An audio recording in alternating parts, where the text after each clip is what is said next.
Saya tampilkan lagi. Ya, teman dari Harvard University memperkenalkan kepada salah seorang pengganti daripada pendidik di International University, dan kemudian saya menjalin kerjasama sehingga ya saya bisa menjadi semacam konsultan begitu, dan juga selain konsultan juga country director gitu ya untuk di International University.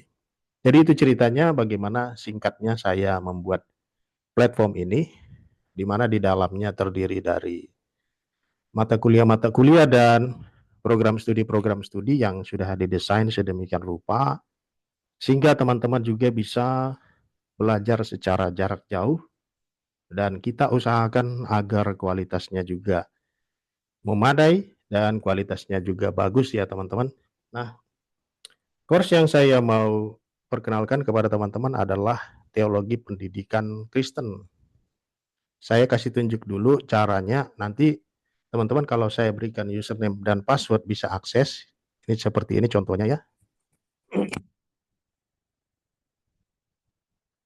Dari SAMSB, mungkin belum familiar, tapi dengan saya tunjukkan ini visual ya. Ya perlu bisa familiar gitu ya.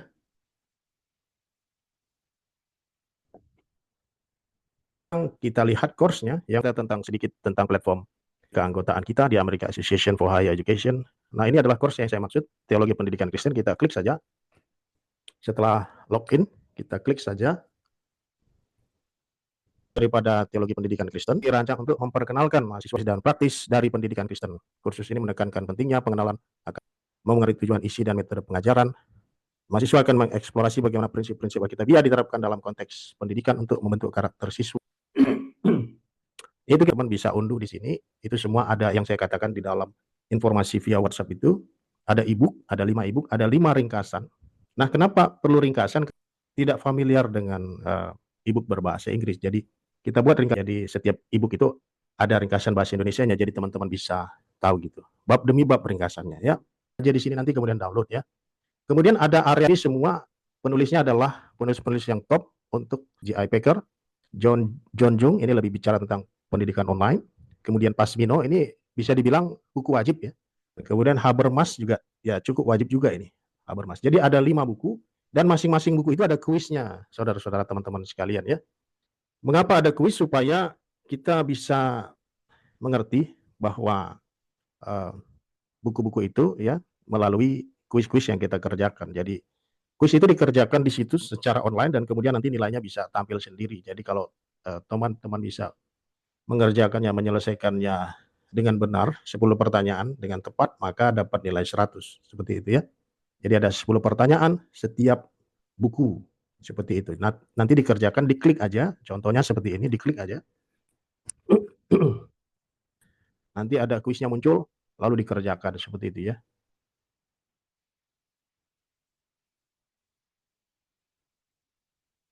Ini kalau mau dicoba start attempt gitu ya. Saya tidak klik start attempt karena itu artinya kita mulai mengerjakannya, dan biar teman-teman aja yang mengerjakan, nanti jangan saya nanti cukup mengambil waktu. Kemudian ini ya, saudara-saudara teman-teman yang terkasih, di dalam area unduhan ini juga nanti ada contoh paper ya, contoh paper yang mana nanti bisa menjadi ya sedikit gambaran buat teman-teman yang mau mengerjakan papernya ya. Lalu setelah selesai mengerjakan papernya, nanti sebelum mengerjakannya nanti ada judul-judul yang bisa dipilih di sini ya. Ada 3 pilihan. Pilihan pertama, pendekatan holistik dalam pendidikan Kristen untuk pembentukan karakter, pelajaran dari Hendricks, Pasmino, dan Habermas. Itu judul yang pertama. Judul yang kedua, filosofi pendidikan Kristen di era sekularisasi, panduan dari perspektif teologi dan karakter. Seperti itu ya. Itu yang kedua, bisa dipilih apakah nomor 1 atau nomor 2 atau nomor 3. Strategi pembelajaran holistik dalam pendidikan Kristen, belajar dari Jung, Hendricks, dan Habermas. Jadi bisa dipilih salah satu. Ya, ini hanya sekedar gambaran aja tentang judulnya. Kalau teman-teman mau buat judul yang berbeda juga tidak apa ya. Ini hanya pilihan saja. Kadang-kadang kan siswa atau mahasiswa agak nggak punya ide gitu ya. Saya mau tulis apa gitu judulnya. Ini hanya memberikan gambaran saja. Tidak harus sama persis, tapi bisa dimodifikasi juga ya. Nah, nanti unduhan paper itu bisa didapat di sini ya. Diklik di sini, atau di sini juga boleh tersedia juga di sini ya. Kemudian setelah selesai diunggah di sini, teman-teman. Caranya gimana? Diklik, lalu kita tunggu. Ini buat teman-teman yang belum terbiasa menggunakan LMS, atau saya sengaja untuk mengklik supaya nanti familiar gitu ya. Buat teman-teman yang sudah familiar seperti Pak Stefanus, Pak Tanjung, dan teman-teman yang lain, setelah itu ada tampilan untuk dosen ya, jadi agak beda. Tapi nanti teman-teman bisa upload di sini kalau sudah selesai mengerjakan papernya. Nah, setelah selesai semua balik kursus, ya, jadi apa-apa yang bagus, apa-apa yang kurang, apa-apa yang perlu ditingkatkan, nanti tinggal diklik di sini aja teman-teman. Begitu semua nilainya, baik dari kuis, ya diharapkan kuis minimal nilai untuk essay papernya nanti akan diberikan komen ya di e-learning, begitu juga nanti via email kepada saya, kelihatan di sini ya teman-teman ya. Bisa klik di grades, maka nanti skornya gitu. Ya, dapat nilai berapa nanti bisa lihat di situ. Ya, itu kira-kira sedikit sosialisasi daripada mata kuliah MC 2001 Teologi Pendidikan Kristen. Nah, perihal percepatan atau perlambatan terkait waktu pengerjaannya itu tergantung daripada mahasiswa. Kenapa? Karena ada mahasiswa yang cukup sibuk, ada yang cukup punya banyak waktu, ya ada dulu salah seorang. Jadi tidak ada satu paksaan harus cepat atau harus lambat ya. Jadi itu sebabnya desain kuliah seperti ini cocok untuk hamba-hamba Tuhan, pemimpin-pemimpin Kristen yang sudah punya pelayanan, orang tua, kemudian pengusaha, profesional, karena waktunya fleksibel dan instruksinya jelas apa yang mau dikerjakan, kemudian tugasnya juga jelas harus dikirim kemana, lihat nilainya juga jelas, sehingga betul-betul efektif gitu. Jadi selain ada pertemuan via Zoom yang dibuat sekali 2 minggu untuk fellowship, kemudian juga bisa lihat materi, instruksi, tugas, pengiriman tugas di e-learning ya.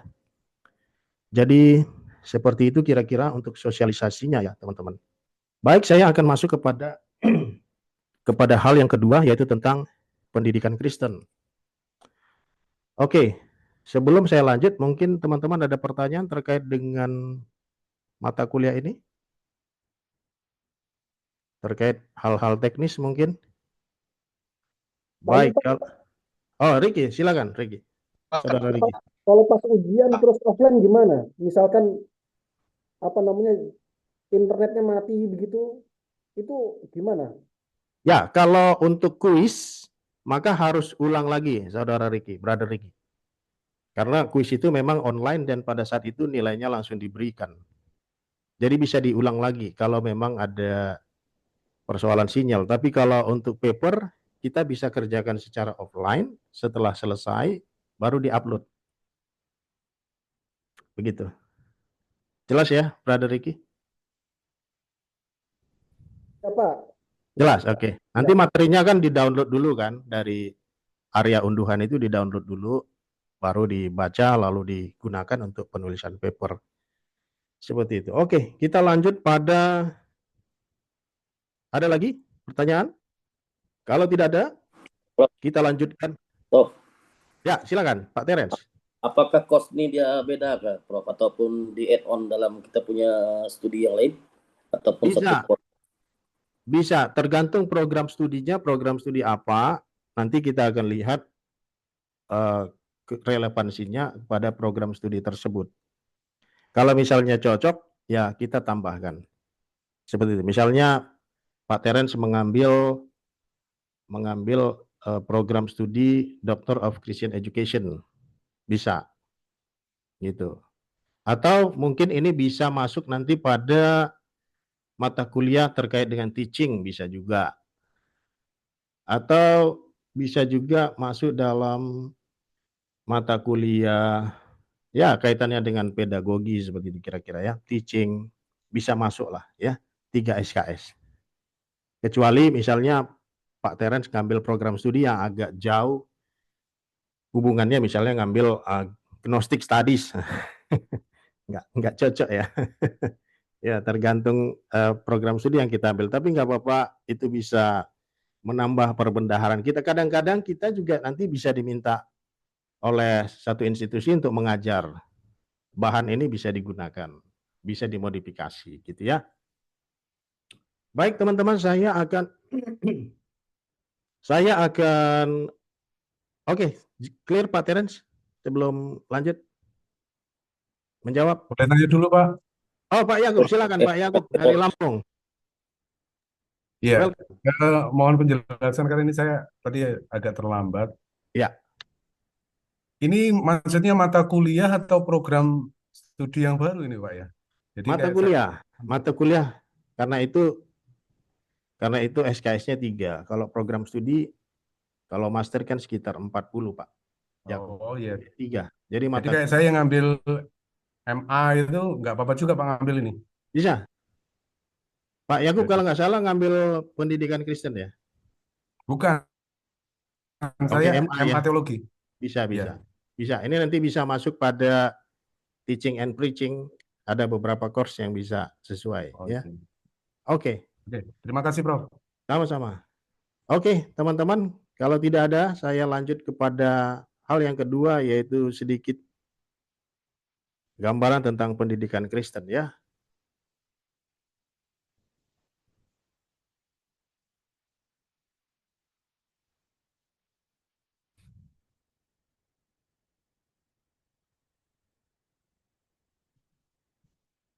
Ya, bisa kelihatan nggak ya gambarnya? Ini lagi loading ya. Masih loading, Prof. Oke, Ya. bisa. Bisa kelihatan? Bisa. Dan Prof. Oke, terima kasih. Ini desain daripada Pak Terence. Saya tidak menyangka Pak Terence punya bakat desain. Saya kira dia cuma main musik aja. Ternyata desain hebat ya. Saya baru kasih informasi tidak lama dia kirim desain ini. Gitu. Thank you ya Pak Terence. Jadi teman-teman yang mungkin melihat jamnya 19.30 itu MYT ya, jamnya Malaysia. Jam Indonesia 18.30. Kemudian di sini percuma. Percuma itu bahasa Malaysia, teman-teman. Kalau bahasa Indonesia itu gratis. Kemudian ada 30 ringgit. Itu 100.000 ya. 100.000 non mahasiswa. Ya. Oke, kalau saya geser, ini desainnya nggak bergerak ya. Ntar ya.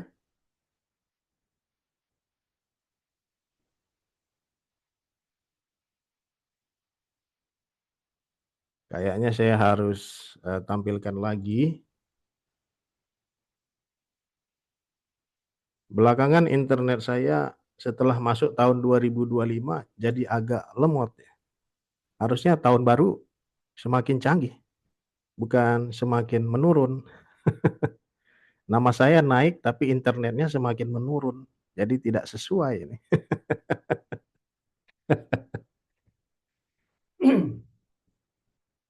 Kalau kayak gini teman-teman gimana? Jelas kalau saya geser gini, aduh, dia nggak ada. Oke, kalau gini geraknya kelihatan nggak?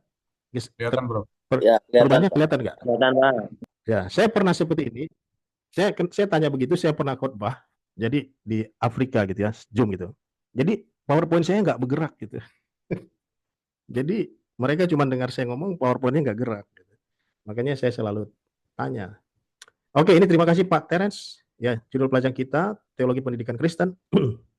Ya, pendahuluannya. Ini saya mau bicara tentang relasi dengan Allah ya, teman-teman ya. Pendidikan Kristen itu tidak bisa dipisahkan dari relasi dengan Allah. Itu ada ayatnya Yeremia 9 ayat 23 sampai 24. Dan tujuan daripada pendidikan Kristen itu adalah mendekatkan individu kepada Allah, memperdalam pengenalan akan Dia. Ada ayatnya Amsal 1 ayat 7. Kemudian pendidikan Kristen berakar pada firman Tuhan untuk memuliakan Allah. Nah, kalau kita kembali pada pada frasa teologi pendidikan Kristen, teologi itu kan studi tentang Tuhan, studi tentang Allah, ya. Kemudian pendidikan itu dalam bahasa Latin educatio. Educatio itu artinya pengasuhan atau pembimbingan, seperti itu teman-teman.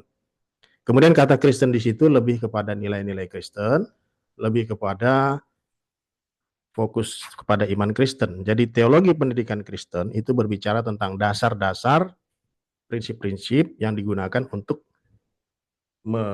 dalam proses pengasuhan atau pembimbingan yang berfokus pada iman Kristen atau nilai-nilai Kristen. Kira-kira seperti itu artinya ya, teman-teman ya. Ya, sehingga relasi dengan Allah menjadi hal yang sangat penting di dalam pendidikan Kristen, seperti itu. Jadi kalau orang belajar pendidikan dan makin jauh daripada Tuhan, maka itu tidak sesuai dengan pendidikan Kristen, karena dia makin jauh sama Tuhan, ya. Nanti saya jelasin lebih jauh tentang pendidikan. Nah, misalnya ini ya, ini belajar sains kan. Jadi apa yang beda belajar sains dari perspektif Kristen dengan yang non-Kristen atau sekuler, atau yang mencoba mengeliminasi Tuhan di dalam pembelajaran. Akhirnya mereka cuma belajar, oh ini alam semesta gini gini gini gini. Oh ya seperti itu. Tapi lupa Tuhan yang menciptakannya, teman-teman. Kalau pendidikan Kristen tidak bisa begitu. Dia harus terkoneksi dengan Tuhan, sehingga waktu belajar tentang sains makin bersyukur kepada Tuhan, makin memuji Tuhan, bukan makin jauh dari Tuhan. Ini fenomena yang menarik. Orang belajar sains malah jadi ateis gitu kan, lucu. Kenapa? Karena mendiskoneksi antara pendidikan dengan Tuhan. Padahal Tuhan yang menciptakan semuanya. Itu bedanya antara pendidikan Kristen dengan sekularisme yang belakangan ini mencoba untuk mendiskoneksi antara ilmu pengetahuan dengan Tuhan, ya. Seperti itu. Harusnya pembelajaran sains harusnya membuat kita semakin teguh imannya, ya, sesuai Mazmur 19 ayat 1. Kemudian memahami karya Tuhan membawa kekaguman kepada kebesarannya, justru harusnya makin kagum gitu. Jadi bukan belajar alam semesta, belajar sains, malah melupakan penciptanya. Nah, ini masalah pendidikan sekarang gitu, yang mencoba mengeliminasi, mendiskoneksi antara pendidikan dengan relasi dengan Tuhan, ya. Dan seharusnya semakin kita belajar, semakin menumbuhkan rasa syukur dan penghormatan kepada Tuhan. Harusnya begitu. Ya, itu yang berbeda dengan pendidikan-pendidikan yang kebanyakan pada zaman ini yang mencoba mensekularisasi, mendiskoneksi antara Tuhan dengan karya ciptaannya, gitu ya, antara Tuhan dengan pendidikan seperti itu. Nah, teman-teman tahu nggak sejarahnya diskoneksi antara relasi manusia terhadap Tuhan? Itu sebenarnya di Taman Eden.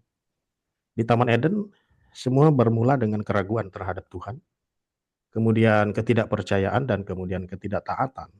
Lalu terjadi diskoneksi antara hubungan manusia dengan Tuhan.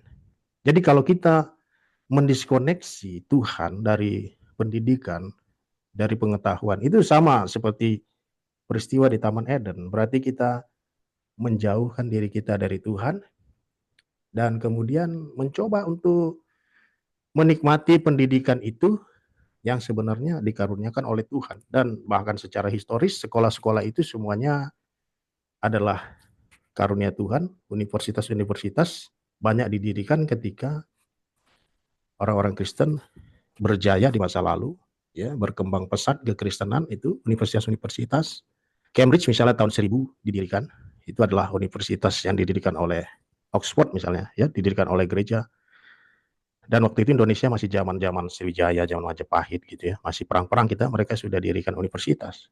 Kemudian ada Universitas Bologna, Universitas di Paris, ya, universitas di Spanyol, di Roma, banyak ya. Jadi universitas itu sendiri didirikan oleh gereja gitu. Nah, jadi sangat-sangat tidak baik kalau kita diskoneksi Tuhan dari pendidikan ya. Diskoneksi itu menghasilkan keburukan, teman-teman. Itu juga kita bisa lihat dari sejarah manusia. Setelah jauh dari Tuhan, makin banyak dosa. Kita bisa lihat di di Kejadian pasal 6. Peristiwa Nuh, dosa-dosa bereskalasi. Begitu juga, teman-teman, kalau kita diskoneksi Tuhan dari pendidikan. Ya, pendidikan Kristen harus memperkuat relasi dengan Allah, bukan sebaliknya ya. Ya, kalau kita mengajar murid-murid, kemudian mereka makin jauh dari Tuhan, ada yang salah itu cara mengajar kita. Sentra Medica. Ya, gimana? Ya, itu salah berarti kita ngajarnya. Suara jelas ya? Oke, saya lanjut. Nah, ini ada gambar orang yang sombong ya di depan cermin. Kira-kira seperti ini jadinya kalau kita mendiskoneksi Tuhan daripada hidup kita, pembelajaran. Kita akan merasa kita hebat sendiri tanpa Tuhan gitu. Kita akan kehilangan arah gitu. Tanpa Allah kita tidak akan tahu tujuan sejatinya kita itu apa ya. Dan kemudian akan ada dampak negatif ya apabila kita mendiskoneksi Tuhan dari pendidikan. Kita akan berpikir bahwa semua moralitas ini relatif. Saya kasih Bagaimana itu salah atau benar? Karena toh awalnya semuanya tidak ada. Kalau kita bilang, membunuh itu salah loh. Terus kalau kita menggunakan bahwa dasar segala sesuatu adalah tidak ada, maka nggak ada dasar di mana kita mengatakan itu salah. Kita akan bilang toh semuanya juga awalnya tidak ada. Dari tidak ada menjadi segala sesuatu, kan gitu. Dari tidak ada menjadi segala sesuatu. Bagaimana? Ya jadi moral juga akan susah untuk ditentukan atau diidentifikasi, benar tidaknya jadi serba relatif juga. Kemudian akan ada kesombongan juga karena mengandalkan kekuatan sendiri, tidak bergantung pada Tuhan, tidak mengandalkan Tuhan, tidak bersyukur pada Tuhan, tidak mengingat Tuhan, mengabaikan Tuhan sebagai sumber dari segala sumber ya. Kemudian apalagi hilangnya tujuan hidup, yaitu ada dasarnya teman-teman bisa lihat di Roma 1 ayat 21 sampai 22. Ya seharusnya pendidikan Kristen itu membentuk moralitas yang berkomitmen ya. Dan moralitas itu kalau kita membaca di penciptaan kan jelas bahwa Tuhan yang membagikan kita kualitas-kualitas. Makanya kita punya kualitas yang baik. Walaupun kita sudah jatuh nih, tetap masih ada tersisa kualitas-kualitasnya. Ya, kita masih orang tua baik kepada anak-anaknya. Semua itu kan dapatnya dari Tuhan ketika Tuhan menciptakan manusia, dia membagikan apa yang disebut communicable attributes. Ya, jadi Tuhan itu punya atribut-atribut yang baik dibagikan kepada kita secara terbatas ya. Tetapi kita menjadi baik. Makanya waktu Tuhan menciptakan manusia dia lihat semuanya dia bilang baik gitu ya. Jadi kita punya kebaikan itu dari Tuhan. Bukan dari tidak ada. Bukan ada timbul begitu saja, bukan. Ya, itu menjadi masalah kalau kita diskoneksi, hubungan kita dengan Tuhan akan berimplikasi pada hal-hal yang lain yang negatif ya. Fenomena pemikiran tanpa dasar moral, tadi saya sudah bicara, ateisme, ya sekularisme. Sekularisme kelihatannya bagus karena membuat semuanya seolah-olah misalnya area publik ya, seolah-olah Tuhan itu tidak ada. Kesannya bagus. Tapi sebenarnya sekularisme, teman-teman kalau perhatikan, sekularisme juga sebenarnya jadi sesuatu yang negatif ketika dia menghalang-halangi, menghambat atau tidak memberikan kebebasan berpendapat atas nama sekularisme. Misalnya, di sini nggak boleh bicara Tuhan ya. Kelihatannya bagus kan? Oh berarti ini mau membuat situasinya, mau membuat lingkungannya sekuler. Tapi sebenarnya ada negatifnya. Kenapa? Karena jadi menghalangi orang berpendapat. Orang kan boleh berpendapat bahwa dia percaya Tuhan. Orang juga boleh berpendapat dia tidak percaya Tuhan. Tapi dalam sekularisme seolah-olah tidak percaya Tuhan itu lebih dijunjung tinggi. Ya kan? Karena demi sekularisme. Harusnya apa? Harusnya yang ditekankan adalah saling menghormati, saling menjunjung tinggi perbedaan, saling menerima atau menjunjung tinggi kebebasan beragama. Itu yang benar, bukan sekularisme. Kemudian apalagi teori gender. Teori gender ini macam-macam. Jadi gender itu berdasarkan pembelajaran atau teori yang terakhir tuh gender itu ternyata banyak sekali katanya. Saya belajar tentang gender ini teman-teman 3 SKS tentang gender ya. Dan setelah saya pelajari sebenarnya itu kebanyakan itu bukan karena apa yang mereka sebut saya terjebak dalam tubuh yang salah, bukan. Kebanyakan karena orang-orang lahir dari keluarga disfungsional. Jadi ada satu dokter melakukan karantina dari sejumlah besar orang yang mengatakan bahwa dia terjebak dalam tubuh yang salah dan lain sebagainya. Kebanyakan itu sembuh. Jadi tinggal sedikit sekali, kecil sekali yang betul-betul agak sulit sembuhnya. Artinya apa teman-teman? Artinya soal gender ini sebenarnya lebih ke, kalau saya boleh berpendapat tuh sebenarnya lebih ke psikologis. Jadi orang lahir dari keluarga yang disfungsional kemudian dia berpikir jadi agak berbeda begitu. Dan kebetulan saya dulu juga punya pelayanan di mana anggota-anggota komunitas di mana saya melayani banyak dari LGBT. Dan saya meriset secara random, bukan secara formal, saya melihat kebanyakan mereka dari keluarga yang disfungsional.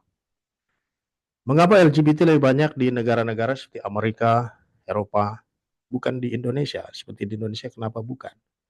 Karena di Amerika tingkat perceraian sangat tinggi, itu di atas 50%, teman-teman. Jadi itu lebih kepada eh, hal-hal yang sifatnya psikologis, gitu ya, bukan masalah yang betul-betul seperti mereka katakan. Oh, karena gender itu banyak sehingga membingungkan, teman-teman ya. Jadi terma-terma istilah-istilah, sebutan-sebutan jadi dirubah. Misalnya wanita hamil, nggak bisa lagi disebut wanita hamil, tapi pribadi hamil. Kan repot ya. Jadi semua terma itu harus diganti semua, kan repot. Itu sebabnya kenapa Donald Trump di Amerika dia nggak mau pusing, dia bilang ya udah gender yang saya terima itu pria dan wanita yang kita akuin katanya. Karena mungkin sangat bingung sekali kalau mau mengikuti teori-teori uh, ya kalau mau mengikuti teori-teori gender ini sangat repot sekali ya. Karena semua orang akan mengklaim oh saya beda gitu. Besok lagi ada orang bilang lagi oh saya beda lagi gitu. Ya yang saya pelajarin itu aja gender itu yang berdasarkan buku daripada pakar yang memang sudah mendalami itu aja sudah banyak, ada yang namanya gender fluid, macam-macam ya, macam-macam gitu. Tetapi yang saya lihat ini kebanyakan karena masalah psikologis atau emosional atau mental akibat lahir besar dari keluarga yang disfungsional gitu. Misalnya orang tuanya bercerai, dia ditinggalkan dan lain sebagainya. Kebanyakan begitu. Saya tidak bilang kalau kita lahir dari keluarga seperti itu maka akan menjadi LGBT. Tetapi saya bilang bahwa kebanyakan itu adalah karena akibat daripada keluarga yang disfungsional ya. Sehingga menimbulkan hal-hal yang semacam itu ya. Nah, kemudian pendidikan tanpa Allah membawa dampak negatif ya seperti itu. Nah, saya tadi bicara ateisme, sekularisme, dan teori gender, dan lain sebagainya. Itu semua, teman-teman, karena kita mencoba untuk mendiskoneksi Allah daripada pendidikan. Sehingga teori kita macam-macam aneh-aneh semua. Gitu. Kita bilang, tidak ada menghasilkan segala sesuatu. Itu kan ateisme. Dari tidak ada menghasilkan segala sesuatu. Gimana coba? Ya, logikanya susah dipahami gitu. Ateisme sendiri adalah klaim teman-teman ya. Jadi Stephen Hawking pernah ditanya oleh saintis yang percaya kepada Tuhan. Saintis itu bertanya pada Stephen Hawking yang mengklaim bahwa Tuhan tidak ada. Saintisnya mengatakan, saya lupa saintisnya. Itu saintisnya orang pintar tapi dia percaya pada Tuhan. Dia tanya pada Stephen Hawking dan co-author ya penulis pendamping daripada Stephen Hawking karena Stephen Hawking kan cuma bisa duduk di kursi roda seperti itu ya dengan suaranya yang agak robotik gitu ya teman-teman. Kemudian saintis itu bertanya, sudahkah kalian melakukan riset dan pembuktian bahwa Tuhan tidak ada? Stephen Hawking dan temannya tentu mengerti apa yang dimaksud oleh saintis itu, karena sains itu bukan klaim. Sains itu beda dengan saintisme, sains itu beda dengan pendapat sains. Sains itu harus sudah terbukti. Kalau pendapat sains baru pendapat saintis adalah seorang saintis yang berpendapat, tapi pendapatnya belum dibuktikan. Tentu saja Stephen Hawking dan temannya mengerti pertanyaan saintis itu karena sesama saintis. Lalu dia bilang, kami belum membuktikan. Lalu saintis itu mengatakan, kalau belum membuktikan berarti apa yang kalian katakan adalah klaim, bukan sains yang sebenarnya. Jadi teman-teman, ateisme juga adalah klaim, ya. Ateisme juga adalah kepercayaan, gitu. Ateisme juga adalah kepercayaan bahwa Tuhan itu tidak ada. Saya lebih suka Kristen, kenapa? Lebih meyakinkan kalau kita lihat di Ibrani 1 ayat 1 sampai 2. Mungkin teman-teman belum pernah mendengar ayatnya atau lupa. Saya bacakan ya. Ibrani 1 ayat 1 sampai 2. Ini lebih meyakinkan buat saya. Memang benar tidak bisa dibuktikan secara empiris sebagaimana dikatakan oleh siapa namanya? yang sering bicara di Cokro itu, perempuan itu. Oke, nggak apa-apa, lupa saya Humaila, nama. Ya, Pak? Humaila. Kumaila. Pak Yakub nih sering dengar nih Kumaila. Tapi kekristenan itu lebih meyakinkan. Saya bacakan teman-teman Ibrani 1 ayat 1 sampai 2. Setelah pada zaman dahulu Allah berulang kali dan dalam pelbagai cara berbicara kepada nenek moyang kita dengan perantaran nabi-nabi. Maka pada zaman akhir ini ia telah berbicara kepada kita dengan perantaran anaknya yang telah ia tetapkan sebagai yang berhak menerima segala yang ada. Oleh dia Allah telah menjadikan alam semesta. Artinya apa teman-teman? Bahwa kekristenan itu, iman Kristen itu adalah kepercayaan terhadap wahyu. Jadi wahyu Allah diberikan kepada kita secara progresif dari dulu, continue, berulang kali, secara kreatif, sampai Kristus datang. Dan Kristus sendiri mengatakan bahwa Alkitab itu berbicara tentang saya. Kristus itu sendiri mati, melayani Tuhan, melayani, kemudian mati di atas kayu salib, kemudian bangkit dan naik ke surga. Jadi lebih meyakinkan gitu loh. Jadi ada wahyu yang disampaikan secara continue, progresif, repetitif, kreatif, berulang kali sampai Yesus datang. Dan Yesus sudah mengatakan bahwa itu berbicara tentang dia, dan bahwa itu benar, dan bahwa satu iota pun tidak ada yang salah di sana gitu. Jadi sangat meyakinkan teman-teman. Ini bukan kepercayaan yang tanpa ada dasarnya gitu ya. Jadi itu kira-kira yang membuat saya begitu sukacita dan semangat dengan kekristenan. Oke, kita lanjutkan ke slide berikutnya. Ya, mohon maaf ini agak sebentar ya. Saya tampilkan lagi.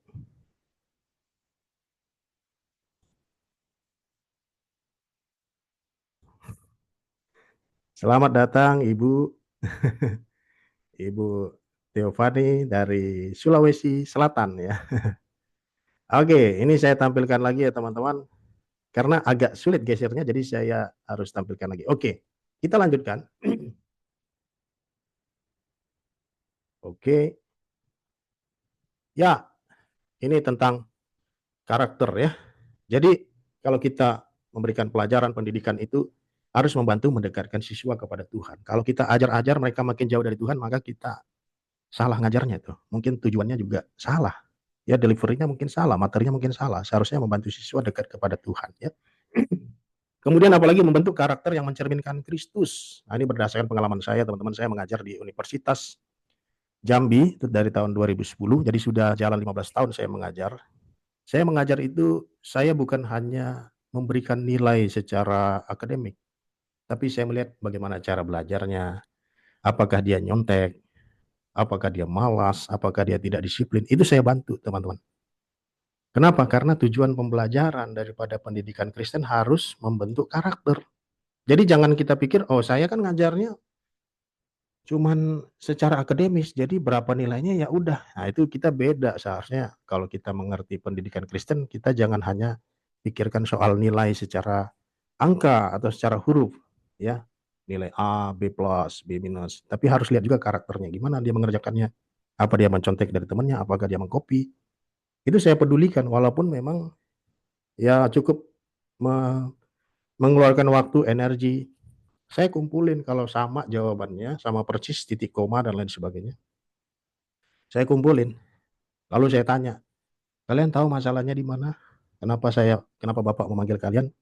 Lalu mereka cerita, ya Pak, kami mencontek, atau ya Pak, atau ada yang bilang tidak tahu. Kalau ada yang bilang tidak tahu, saya bilang coba tanya teman-temannya dulu.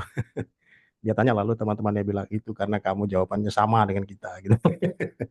Kalau sama pengertiannya mungkin nggak masalah. Ini sama sampai titik komanya itu sama gitu. Sampai salah ketiknya terus saltiknya itu sama. Itu artinya apa Bapak Ibu saudara-saudara sekalian? Artinya apa? Mengcopy paste. Ya, itu saya bimbing juga. Jadi kenapa? Karena kita peduli dengan karakter, ya. Kemudian apa? Harus bantu juga agar siswa-siswa menjadi berkat bagi masyarakat. Jadi kalau kita ajar lalu mereka makin jahat, berarti kita salah ajar atau dia salah nangkep. Jadi harus ini, relasi dengan Tuhan, karakternya, dia juga semakin berkontribusi seperti itu. Kemudian pendidikan Kristen itu harus holistik. Ya, ini ada gambar semuanya, ada emosi, mental, sosial, ya. Jadi harus holistik, mencakup aspek rohani, jasmani, mental, dan sosial. Nah, jarang kita mungkin mengajar atau peduli kepada siswa terkait dengan kesehatannya. Ya, tentang kesehatan ini juga perlu untuk kita perhatikan. Kenapa? Karena kesehatan itu adalah salah satu bagian daripada kehidupan kita, salah satu aspek daripada kehidupan kita yang holistik, yang menyeluruh. Jadi harus diajarin. Kesehatan itu kan karunia Tuhan. Jadi harus kita jaga, jadi harus kita pelihara. Gitu. Bukan dieksploitasi, ya. Bukan kita bisa begadang-begadang terus, nanti sakit kan, levernya rusak. Ya, bukan makan-makan tidak dikontrol, ya. Jajan-jajan tidak dikontrol, bukan begitu. Ya, kita harus ajarin semuanya. Jasmani, mental, dan segala macam, ya. Kemudian yang jarang diajarkan juga apa? Bagaimana menggunakan media sosial. Belum ada pelajaran ini, Bapak Ibu Saudara, bagaimana menggunakan media sosial. Itu sebabnya banyak netizen-netizen yang maha benar. Karena guru-guru Kristennya tidak berfungsi. Tidak mengajarin cara menggunakan media sosial. Media sosial harus digunakan untuk memuliakan Tuhan. Tapi banyak siswa-siswa, orang menggunakan media sosial untuk menyombongkan diri dan lain sebagainya, ya. Harusnya media sosial itu untuk memuliakan Tuhan. Nah, ini tergantung kita lagi, bisa nggak kita melihat segala sesuatu itu dari perspektif ilahi, dari perspektif Kristen, dari perspektif Alkitabiah. Ada orang yang menggunakan media sosial itu menyindir-nyindir orang lain. Ya, dia masalah dengan siapa, dipostingnya tuh. Ya kan? Jadi yang tidak terlibat membaca itu jadi tersinggung. Padahal bukan dia yang dimaksud. Jadi media sosial menjadi alat yang digunakan oleh iblis, teman-teman. Seharusnya media sosial harus untuk memuliakan Tuhan. Ya, bukan membuat orang menjadi semakin narsis, membuat orang menjadi semakin sombong, membuat orang semakin apa ya? Dia nggak tahu kalau apa yang dia lakukan justru tidak memuliakan Tuhan gitu. Ya, jadi itu pun harus kita juga bantu. Jadi harus holistik. Bukan hanya rohani, bukan hanya tentang doa, bukan gitu ya. Jasmani juga, mental juga, sosial, semua holistik. Makanya jadi guru agama Kristen, pendidik Kristen itu sebenarnya punya tugas dan tanggung jawab yang besar ya. Harusnya dapat gajinya besar itu, Pak. Ya. Tapi kalau tidak dapat gaji besar di dunia, ya kita dapat upah di surga. Amin. Nanti dapat mahkotanya yang bagus ya. Jangan sedih ya teman-teman kalau masih honorer ya. Kalau masih belum terpilih jadi P3K, masih belum terpilih jadi ASN, jangan kecil hati teman-teman. Lakukanlah segala sesuatu seperti untuk siapa? Seperti untuk Tuhan dan bukan untuk manusia. Amin. Selanjutnya, pendidikan untuk kehidupan yang lebih baik. Nah, pendidikan itu harus membuat kita lebih baik, harus membuat orang yang belajar itu lebih baik, bukan jadi lebih buruk. Kalau lebih buruk berarti kita salah ngajar. Berarti kita nggak ngerti hubungan materi itu, relevansinya dengan kehidupan sehari-hari apa.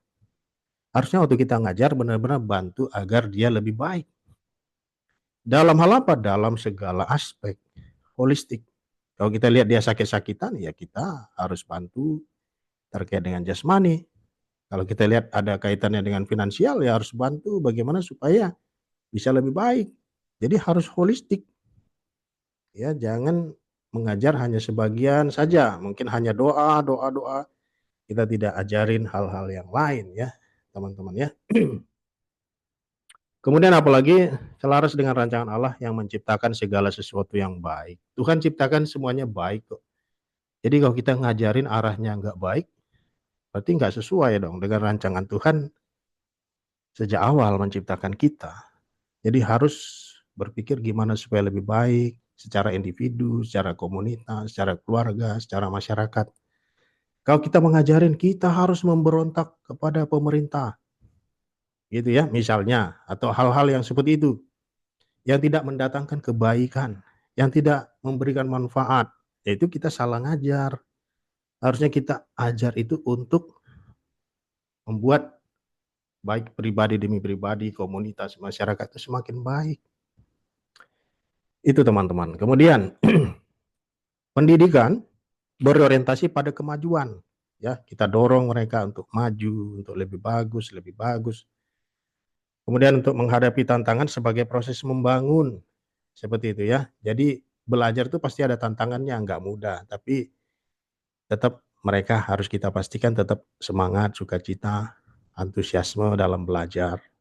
Kita tidak mengabaikan tantangannya karena tantangan itu bagus untuk grow gitu. Ya seperti profesor saya mengatakan no pain no gain. Kalau kita nggak ada kesusahan ya bagaimana bisa maju. Orang tidak bisa mempunyai bodybuilding yang bagus, shape yang bagus kalau tidak mengangkat beban. Tapi juga kalau kita kasih bebannya terlalu berat, tidak sukacita, besok-besok dia nggak mau datang lagi. Dia bilang, aduh sakit banget nih, udah besok nggak mau datang lagi, kapok gitu ya. Jadi harus dibantu, tetap ada tantangannya, tapi harus tetap semangat, sukacita. Amin. Gitu ya. Kesimpulannya, pendidikan Kristen itu harus berfokus pada relasi dengan Allah. Juga harus membantu individu yang berintegritas dan bertanggung jawab. Kemudian haruslah membantu ya membuat orang menjadi agen perubahan yang memuliakan Tuhan ya. Itu kira-kira teman-teman yang saya bisa bagikan sedikit overview tentang pendidikan Kristen. Semoga melalui sedikit presentasi ini bisa memberikan semangat kepada teman-teman. Bila mana ada pertanyaan atau tanggapan, saya persilakan. Ya, saya berikan sedikit waktu. Mungkin teman-teman ada yang mau memberikan tanggapan atau pertanyaan. By the way, terima kasih sudah hadir Ibu Tiffany. Tadi saya sudah sebutkan juga Ibu Idawati, welcome. Ya, itu teman-teman yang saya bisa sampaikan tadi. Saya ada rekam juga. Kalau misalnya ada yang mau mengulangi atau yang merasa ketinggalan, nanti rekamannya akan saya kirimkan ya. Ya, saya berikan sedikit waktu kalau ada, kalau tidak ada dan tidak harus ada, tidak harus ada juga. Kadang-kadang kan ditungguin gitu, kok nggak ada gitu. Nah, ini Pak Stefanus ada open mic nih, mau ngomong nggak nih Pak Stefanus? Iya, Silakan. halo Ya, malam Pak Ketua, ya. Pak Dokter Naik, Udah nyampe rumah ya juga Pak? rekan-rekan selamat malam ya Pak Terence, Pak Tanjung dan lain-lain ya. Ya, selamat malam. Pak Ketua, ini Ya, nanti dikoreksi ya kalau saya ada keliru ya. ya, ya. Kalau yang saya ada tahu, ini Mm. teologi pendidikan Kristen ini sebenarnya memang ada jurusannya sendiri ya, prodinya yaitu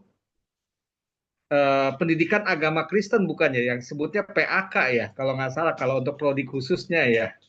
Ya, kalau di Tapi Indonesia sebutnya PAK, Pendidikan ya, Agama Kristen ya. kalau ini berarti mata kuliahnya yang saya pikir cukup menarik sih Pak ini karena jadi yang apa kita nggak ambil program studinya tetapi bisa jadi sebagai cikal bakal ya apa fondasi dasarnya dulu lah ya mungkin Yes, ya. yes, yes, yes. Nanti kalau ada mungkin yang mau minat melanjutkan ke memang betul-betul ke bidang apa pendidikan atau PAK ya udah ada dasarnya mungkin begitu ya Pak Dokter Ya, Pak Ketua ya. ya, benar sekali, benar sekali. Oke, oke. Ya, dan kita Oke. juga kan sebenarnya walaupun tidak mengajar secara formal, kita juga mengajar di rumah sebagai orang tua, mengajar anak-anak. Atau Ya, mungkin kita juga di gereja mempunyai youth ya, mempunyai anak-anak, mempunyai kelompok apa namanya, sekolah minggu dan lain sebagainya, Bapak ya, sebagai ya. majelis kan. Jadi ini perlu juga kan, gitu. Ya. Itu sebabnya kenapa Donald Trump juga sangat peduli dengan pendidikan karena di era sebelumnya, sebelum pemerintahannya dia itu doa di sekolah itu nggak boleh. Sekolah-sekolah Ya, publik nggak boleh doa kan. Jadi dia bilang mulai sekarang kita akan doa lagi di sekolah. setuju, setuju. Ya kan? Harus itu ya betul. Itu.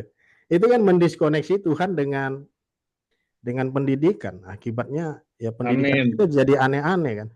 Betul, amin. Kalau di SMB apa SAMSB ini sendiri Pak Ketua, saya sih yang saya ikut kan BEMIN ini ya. Kalau Ya, ya. untuk pendidikan agama Kristen ini ada prodinya itu Pak. Ada. Wow, Christian puji Education. Tuhan. Ada Puji Master Tuhan. Christian Education, ada Doctor Christian Education, ada PhD in Christian Education, ada Pak Puji Stefanus. Tuhan, puji Tuhan. Haleluya. Pak Stefanus ini juga belajar ini. Ngikutin Walaupun sibuk ya. ketuanya, ngikutin Pak Ketuanya. Walaupun sibuk banget ya. Luar biasa. Beliau menggunakan jam istirahat siang untuk belajar itu. Luar biasa. Ya, Ya, puji thank you Tuhan. Pak Stefanus. Terima kasih. Siap, makasih Pak Ketua. Sama-sama. Ya, terima kasih Pak Thomas. Ya, teman-teman, kalau masih ada yang mau ditanyakan. Kalau tidak ada, saya asumsi sudah selesai. Baik, terima kasih sekali lagi buat kehadirannya. Seperti saya katakan, pertemuan kita cukup simpel, ya. Jadi ada sosialisasi itu, mata kuliah Teologi Pendidikan Kristen, dan kemudian setelah itu sedikit pembelajaran ya tentang pendidikan Kristen. Kita tutup di dalam doa. Mohon berkenan Pak Lukas Baik, memimpin kita dalam doa. Saya persilakan. terima naik teman-teman. Kita akan akhiri teman kita malam hari ini dengan doa. Mari kita berdoa. Kami bersyukur Tuhan atas anugerah Allah yang luar biasa bagi kami semua. Sore malam hari ini kami boleh mengikuti sosialisasi kursus Teologi Pendidikan Kristen. Sungguh sesuatu yang luar biasa, memberkati kami semua, menyadarkan kami semua untuk sungguh-sungguh kami dapat memberikan pendidikan yang terbaik bagi anak-anak kami, bagi siapapun orang yang kami layani, dan untuk kemuliaan nama Tuhan. Bahwa sesungguhnya pendidikan Kristen itu penting bagi kami semua. Kiranya sosialisasi malam hari ini memberkati kami semua dan menuntun kami untuk semakin dekat kepada Allah. Bersyukur, terima kasih untuk Prof. Nek yang sudah membagikan materi ini. Kiranya semua apa yang disampaikan itu sungguh-sungguh berkenan di hati Tuhan dan memberkati kami semua yang mengikuti kegiatan pada saat ini.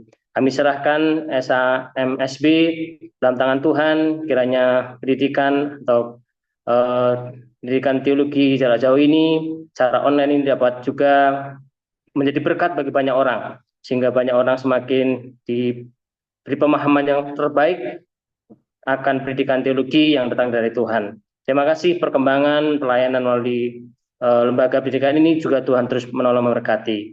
Kami bersyukur dan kami akan mengakhiri pertemuan ini dan kami percaya berkat Tuhan melimpah atas kami semuanya. Kami bersyukur dan berdoa di dalam nama Tuhan Yesus Kristus. Haleluya. Amin. Amin. Terima kasih Pak Lukas. Terima kasih Terima kasih Pak semuanya. Lukas, terima kasih Pak Ketua. Terima kasih Pak Terima Naik. kasih Terima kasih untuk semuanya. sahabat-sahabat Terima semua. kasih Pak Naik. Terima Terima kasih Terima semuanya. kasih. Tuhan berkati. Tuhan Yesus memberkati. Nanti Terima rekamannya kasih. saya kirimkan. God bless. Iya. Terima kasih. Selamat Terima kasih. malam. Terima kasih Sis Ingrid. God bless. God bless. Ya.